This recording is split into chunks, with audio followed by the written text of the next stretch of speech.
Merci beaucoup. Merci à toutes et tous pour vos interventions pertinentes et concises. Nous sommes parfaitement dans les temps, ce qui nous permet d'avoir un temps d'échange entre les participants ici dans la salle et également des questions qui sont déjà arrivées dans le chat pour les personnes qui assistent à distance.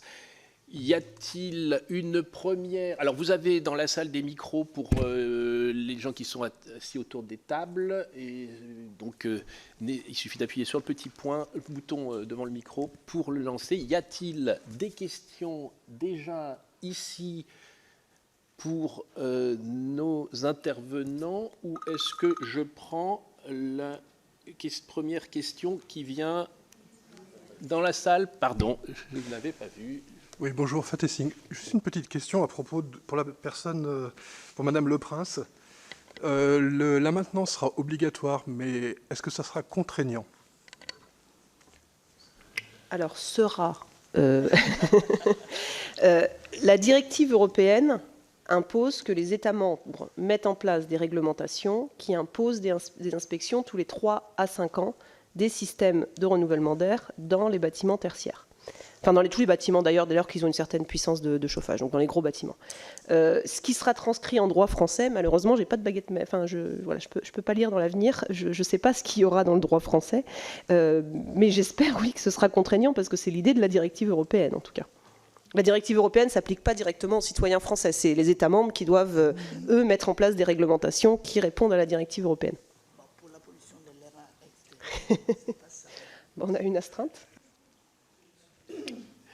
N'hésitez pas, si vous voulez parler, échanger, à appuyer sur le bouton. Une question? Oui, je vous en prie. Bonjour, petite interrogation et témoignage de la FCPE. Aujourd'hui, on est en vague de chaleur et une des consignes officielles du ministère, c'est de ne pas ouvrir les fenêtres, de ne pas ventiler, surtout pas. Autant vous dire que dans les classes, par exemple, de lycée où il y a 35 élèves et un enseignant, on voit bien ce que cela peut produire comme effet sanitaire et délétère. Donc l'enjeu est bien sur la question du bâti scolaire, ça a été évoqué et dit et redit. Et nous, on a formé une proposition dans le cadre de nos 20 mesures pour l'école publique qui est d'afficher sur le portail de chaque école, collège et lycée quelques indicateurs très précis, à savoir le nombre de mètres carrés par élève, la performance énergétique de chaque bâtiment et la qualité du débit, enfin la qualité de l'air avec la notion de renouvellement du débit que vous évoquiez tout à l'heure. On porte cette mesure très régulièrement dans des auditions parlementaires au Sénat, à l'Assemblée nationale, au CESE et devant tous nos interlocuteurs politiques. Et il n'y a absolument pas d'enthousiasme devant cette mesure. Vous imaginez bien pourquoi, parce que ça renvoie très concrètement aux questions d'investissement. Et c'est pas pour donner honte, c'est pour qu'on ait une prise de conscience collective et qu'on rende visible ce qui aujourd'hui est invisible des parents d'élèves, des enseignants et des élus locaux et des techniciens. C'est-à-dire que sans cet affichage-là, pour qu'on prenne la mesure de la situation, il n'y aura pas de prise de conscience collective et il n'y aura pas de projection de plan pluriannuel d'investissement à l'échelle des collectivités locales, mais aussi avec le soutien de l'État. Et donc, si on veut qu'on sorte de cette ignorance collective, entretenue, il faut qu'on en passe par là. Donc, s'il y a des élus dans la salle, et il y en a, que pourrait-on faire pour que ce genre de mesures simples et de bon sens, je vous rappellerai que lorsqu'on achète un appartement, nous sommes tenus de rendre public le DPE de l'appartement que l'on loue ou que l'on vend. Pourquoi est-ce que les usagers n'auraient pas connaissance de ces simples indicateurs qui sont a priori connus des collectivités? Donc pourquoi est-ce qu'on n'arrive pas à le rendre public et qui pourrait nous aider à faire en sorte que ça se transforme dans les faits? Les élus présents dans la salle et les élus d'une façon générale sont interpellés par cette question. La table ronde de 3 de la deuxième séquence permettra peut-être à M. Juvin veut déjà intervenir. Voilà. Moi, j'avais plusieurs réponses. D'abord, j'ai été maire pendant 22 ans d'une commune en région parisienne. Et nous sommes sans arrêt face à des obligations réglementaires chaque année par couche supplémentaire qui nous arrivent. Et il y a une question budgétaire qui est totalement ignorée par le législateur, souvent d'ailleurs, quand quand je dis le législateur, il n'y a pas que les lois, il y a les décrets, les arrêtés, donc il y a les gens qui prennent des décisions, on ne sait pas où ils sont dans des bureaux, etc. Voilà les trucs qui tombent. Tout ça coûte très cher. Derrière, vous avez une pression, effectivement, des utilisateurs qui disent « il faut faire ». La première question à poser aux gens, c'est est-ce qu'ils sont prêts à payer? Parce qu'on laisse entendre à tout le monde que, par exemple, la transition énergétique, en réalité, va être indolore, va rien coûter, etc. Oui, je pense que le premier débat public, c'est de savoir est-ce que le citoyen est prêt à payer pour ce qu'il demande par la voix de ses représentants ou lui-même. Et je vous ai entendu, madame, sur les coûts d'aération par classe. Je me souviens, on a fait faire des rénovations énergétiques de bâtiments, en particulier de vieux bâtiments, vous savez, des années 60, où l'air entre par toutes les interstices des briques, etc. Donc on était plutôt par classe à 10 000 euros de renouvellement, en tout cas dans des très vieux bâtiments. Et quand vous êtes à des sommes comme ça, c'est illusoire de se dire, raisonnablement, on va faire des économies sur le long terme, le fonctionnement, parce qu'en fait, vous êtes sur des durées d'amortissement, en plus avec un coût de l'énergie qui est tellement fluctuant que, honnêtement, quel sera le coût de l'énergie dans 30 ans, au moment où vous serez en fin d'amortissement, personne ne le sait. Donc la question financière, elle est clé, et on se raconte un peu des histoires en se fixant des objectifs sans jamais se poser la question du financement, puisque vous voyez l'état des finances publiques, tout est financé à crédit. Donc, moi, je veux bien qu'on continue à empiler les obligations. J'apprends qu'il y a une obligation nouvelle désormais de contrôle, ce qui est assez logique d'ailleurs. On fait quelque chose, il faut le contrôler. Mais vous voyez, typiquement, le maire qui a fait les travaux il y a 5 ans, il ne savait pas que Non, le maire d'il y a 5 ans qui a fait les travaux, imaginez qu'il ait fait un plan de financement sur plusieurs années, d'amortissement, etc. Voilà, une nouvelle dépense qui lui arrive, qui n'était pas prévue dans son plan d'investissement. Donc elle est là, en fait, la limite. Elle est financière. Mais il faut accepter de le dire. Ou alors de dire à la population, écoutez, voilà ce qu'on va faire, mais je vous préviens, voilà combien ça va vous coûter. Il n'y a pas d'argent public, vous savez. Il n'y a que de l'argent qui vient de la poche des contribuables. Et quand on est dans une commune, ce qui est intéressant, c'est qu'il y a un élément direct, vous voyez. Madame, excusez-moi, Oui. vous n'avez pas vu tout à l'heure. Oui, merci. Donc je vais intervenir cette fois-ci en tant que maire maintenant. Et justement, je suis en train d'envisager très concrètement de rénover mon école maternelle, qui est une école construite dans les années 70-80 et qui donc a besoin de rénovation énergétique. Et également, puisqu'on fait les travaux, on est sur la question du simple flux, du double flux. Et effectivement, pour notre école, c'est un surcoût de 35 000 euros. Alors, je rebondis sur ce qui a été dit tout à l'heure, c'est bien une question de finances. Puisqu'on est dans un moment particulier, si encore on était comme il y a 2-3 ans, on peut avoir des subventions de l'État. Or, très concrètement, cette année, la dotation d'équilibre des territoires ruraux, c'est-à-dire la DETR, tout le monde n'a pas été servi, puisqu'elle a été diminuée. Le fonds vert a été restreint de 40%, je crois. Donc, quand nous, on est en train de faire, on le fera, parce qu'il faut le faire, donc on rognera sur autre chose. Cette rénovation déjà énergétique et, justement, améliorer la qualité d'air dans l'école maternelle. Mais c'est un problème financier très important, puisque si on n'obtient pas les subventions du fonds vert, on est très mal. Parce qu'on comptait sur 400 000 euros au total, d'avoir presque 200 000 euros. Si on ne les a pas, ça va nous faire réfléchir aussi sur si on met du simple flux, du double flux. Parce qu'il faut rogner sur autre chose et on cherche à enlever ça où, en fait. C'est tout le problème qui a été évoqué déjà. C'est qu'il y a des choses... Moi, je suis entièrement d'accord, évidemment, parce que je suis très sensibilisée sur cette question-là. Mais quelque part, quand on ne peut pas, on ne peut pas. Donc voilà, on va mettre en veilleuse d'autres projets qu'on avait. Et de toute façon, on le fera, la rénovation. Et on est encore en réflexion sur le simple flux, le double flux. Parce qu'on a des choses contradictoires qui nous viennent. C'est-à-dire qu'on a le rectorat qui nous envoie des consignes. Il y a d'ailleurs tout un plan qui est prévu sur la surveillance de la qualité de l'air. Donc ça nous arrive là et on doit donner des informations. On doit même se faire un autodiagnostic. Voilà, donc on a reçu tout ça. Mais ce n'est pas très clair sur ce qui va être exigé. Et les craintes qu'on a, c'est si on fait simple flux et que dans 1 ou 2 ans, on dit non, c'est pas ça, il fallait faire double flux. Bon, voilà, ça va être problématique parce qu'il faut qu'on envisage. D'abord, c'est pas les mêmes travaux déjà. C'est beaucoup plus contraignant. Donc voilà, c'est du questionnement tout bête d'un élu qui ne sait pas comment faire. Et quand on pose des questions à ceux qui nous font les travaux, moi j'ai posé des questions évidemment sur les filtres, comment on les change, etc. Mais vous pouvez envisager de former vos agents. Oui, sauf que voilà, il y a des questions de santé aussi pour les agents, donc de manipuler ces filtres, je ne sais pas. Oui, peut-être. Donc tout ça, c'est envisagé. En tout cas, si on fait du double flux, les filtres, c'est 2 000 € par an, avec du changement des filtres tous les 6 mois.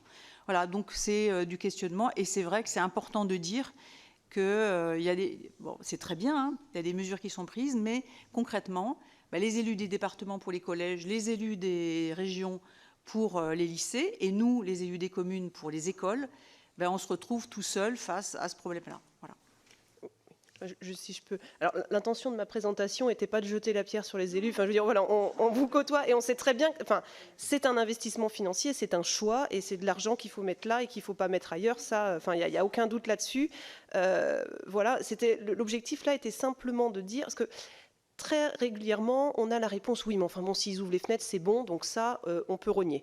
Ce sur quoi je voulais insister, c'est que cette réponse de dire la solution facile à 0 € de on ouvre les fenêtres et on fait confiance aux enseignants, ça ne fonctionne pas.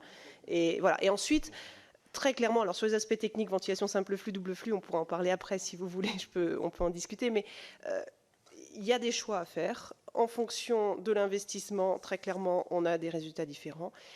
Mais ce qu'il faut surtout, c'est être très, très exigeant, et ça, c'est une difficulté pour les communes, très exigeant auprès des gens qui vont installer, et de vraiment assurer la maîtrise d'ouvrage, de s'assurer que la maîtrise d'œuvre est faite correctement. Et ça, c'est la grosse difficulté qu'on a pour les communes, c'est qu'en général, il n'y a pas le personnel technique suffisamment formé pour vraiment suivre des chantiers de bâtiments, et on se retrouve avec des chantiers qui sont livrés d'une qualité moyenne, voire avec des systèmes qui ne fonctionnent pas, et ça c'est pire que tout, parce que l'investissement a été fait pour quelque chose qui ne marche pas. Donc là, il vaut mieux mettre 1 000 € de plus, et puis avoir un suivi, une assistance à maîtrise d'ouvrage qui garantisse le fonctionnement. Je vais peut-être prendre la parole donc, pour la région Île-de-France, puisque différents élus ont parlé, et avec un positionnement peut-être plus positif, parce que, mais j'aurai l'occasion de l'expliquer un peu plus tard, la région a depuis des années choisi d'investir fortement à la fois sur la qualité des bâtiments scolaires dont elle a la responsabilité, en l'occurrence les lycées. Vous savez que les communes, les départements et les régions n'ont pas les mêmes responsabilités, donc nous on est en charge des lycées, et aussi parce qu'on a choisi d'investir sur la qualité de l'air. Mais donc en Île-de-France, on a investi 1 milliard d'euros par an sur nos lycées. Donc évidemment, ce n'est pas n'importe quelle collectivité qui peut le faire. C'est le 3e plus grand plan d'investissement public du pays, après les JO et le Grand Paris Express. Donc c'est vraiment majeur. Ça nous permet de nous fixer des objectifs ambitieux. On vient de finir, enfin on n'a pas encore dépouillé tous les résultats, mais on vient de finir notre campagne d'évaluation de la qualité donc pour répondre à la réglementation de janvier 2023. Donc on est à 100%. On est assez fiers de ça. Vous citiez 15%, 40%. Nous, on est à 100%. On va, sur la base de ces résultats, mettre en place tout un ensemble de mesures, notamment de sensibilisation bonne pratique, notamment de financement des ouvrants. Alors, j'en parlerai après dans ma présentation. Et sur tous les bâtiments nouveaux que l'on crée, alors, c'est de l'ordre de quelques-uns par an sur environ 450 lycées. Donc c'est modeste, mais enfin sur tous les bâtiments neufs ou grandement réhabilités, on impose une VMC avec 25 à 30 mètres cubes par personne par heure en fonction des salles. On a des objectifs de qualité et de performance sur la qualité de l'air qui sont mis en place et qui sont donc suivis par les personnels, puisque nous nous occupons de l'entretien directement des lycées. Et encore une fois, c'est une collectivité un peu particulière, la région Île-de-France. mais on a fait ce choix d'investir un cinquième de notre budget, puisqu'on a un budget environ de 5 milliards d'euros. On met 1 milliard par an sur les lycées. Et donc, voilà, ça, c'est possible à la condition de faire ces choix-là qui sont, qui ont été validés par nos élus. Merci. Je souhaitais intervenir parce que là, on est effectivement à un moment de débat qui est un débat politique sur comment et à quoi on utilise les ressources financières des collectivités. Nous, à la CFDT, on ne nie pas ces enjeux économiques et c'est pour ça que depuis le début, depuis 2020, on dit qu'il faut un plan pluriannuel et c'est pour ça que j'utilisais les deux termes tout à l'heure, qui soit pluriannuel, co-construit et loyal entre l'État et les collectivités locales. Mais il me semble, compte tenu des données scientifiques qui ont été présentées, dont on voit bien que les impacts sur la santé des élèves comme des personnels, c'est aussi un coût ultérieur pour la collectivité. Et un coût à multiples dimensions, un coût en termes de soins, un coût en termes d'incapacité de travail de personnes, et un coût aussi d'incapacité de travail si on pense aux absences des enfants qui sont malades. Ce sont des personnes, leurs parents, souvent leur mère, donc là il y a aussi un enjeu d'égalité entre femmes et hommes, qui s'absentent, elles, de leur travail, en payent les conséquences sur leur rémunération, sur leur carrière, et ça a aussi un coût économique. Donc peut-être que compte tenu de l'ampleur des données dont on dispose, de l'effet révélateur qu'aurait dû avoir l'épidémie de Covid, les confinements, la fermeture des établissements scolaires, ça aurait dû permettre d'emporter des décisions collectives, pas seulement des collectivités locales, je le redis, de l'État, à notre sens aussi, en soutien des collectivités locales pour avancer. Parce que, certains ont évoqué aussi le fait qu'on n'avait pas de retour épidémiologique précis sur le Covid. Moi, je n'ai jamais réussi à obtenir de chiffres du ministère du nombre de collègues décédés du Covid ou ayant contracté des Covid longs.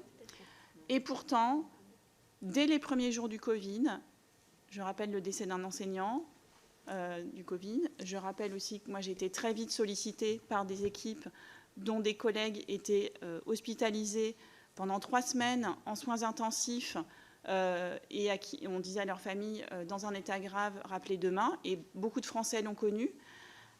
Et aussi des collègues, moi je me souviens d'un collègue prof de sport dans un établissement des sports qui était formateur en sport de haute montagne. Son état respiratoire post-Covid ne lui permet plus de travailler depuis lors. Ça aussi, c'est des coûts pour la collectivité et des coûts humains incommensurables. Donc il y a un moment, je pense que la demande qui est faite par les familles et par les personnels, ce n'est pas de dépenser sans compter, mais regardons l'entièreté des coûts. Il y a des indicateurs aujourd'hui d'efficacité de la dépense publique qui permettent d'y regarder non seulement à court terme, mais à long terme, et sur les effets immédiats et moins immédiats. Merci beaucoup. Je crois que tout cet échange montre bien l'importance du sujet et l'intérêt d'une réunion comme celle-ci et d'échanges. Et effectivement, je pense que tout plan R national devra prévoir un financement qui est le nerf, pas seulement de la guerre, mais aussi de la paix et de la bonne vie entre citoyens. Nous avons déjà commencé à mordre un peu sur la pause. Néanmoins, je me permets de poser très rapidement des petites questions qui viennent du chat. L'une qui est que les particules fines et ultra fines sont les plus délétères pour la santé et représentent un coût économique important, mais ne seraient pas dans le scope réglementaire. Est-ce que quelqu'un sait pourquoi? Non? Oui? Comment ça, pas dans le scope réglementaire? C'est la question. Alors, c'est peut-être que... Voilà. Dans l'arrêté de surveillance de la qualité de l'air intérieur, elles en font partie. Alors, pas tous les ans, parce que c'est un peu plus cher à mesurer. Mais si, ensuite, il n'y a pas d'exigence réglementaire dans le RSDT qui date de 1979, effectivement, sur les particules fines, dont on savait à peine ce que c'était à l'époque. En tout cas, on ne savait surtout pas les mesurer. Donc, voilà. Mais dans le dispositif de surveillance de la QAI, c'est bien un des... D'accord. C'est l'intérêt de justement poser des questions pour... Ils ont vu le score d'Elsa, c'est pour ça qu'ils posent ça. Ah, d'accord. Il n'y avait que de l'affection. Voilà. D'accord.